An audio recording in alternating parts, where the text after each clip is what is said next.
గురుపూర్ణిమ రోజున గోర్లు కత్తిరించిన వాడి ఇంట్లో రాక్షసులు ప్రవేశిస్తారు. గురుపూర్ణిమ రోజున స్త్రీపురుషులు కలుసుకున్నచో వాడి వంశం రోగాల బారిన పడతారు.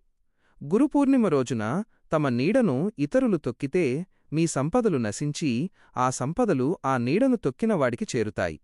గురుపూర్ణిమ రోజున కుడిచెవ్వును ఎడమచేతితో తాకినా ఎడమచెవ్వును కుడిచేతితో తాకినా సంపదలు క్షీణిస్తాయి. గురుపూర్ణిమ రోజున ముక్కు రంధ్రాలలో చెవి రంధ్రాలలో చూపుడు వేలును పెట్టి శుభ్రం చెయ్యరాదు. చూపుడు వేలు గురువుకు ప్రతీక.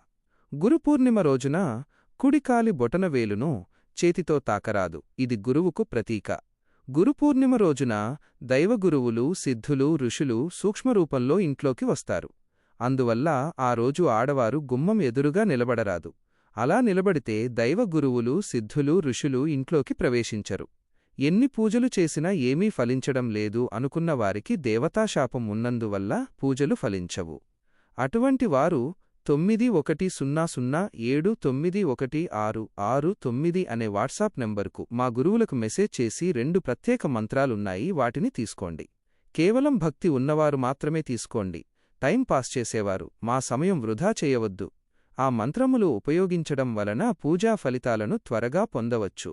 కేవలం వాట్సాప్ మెసేజ్ మాత్రమే చెయ్యండి. ఫోన్ కాల్ చేయరాదు.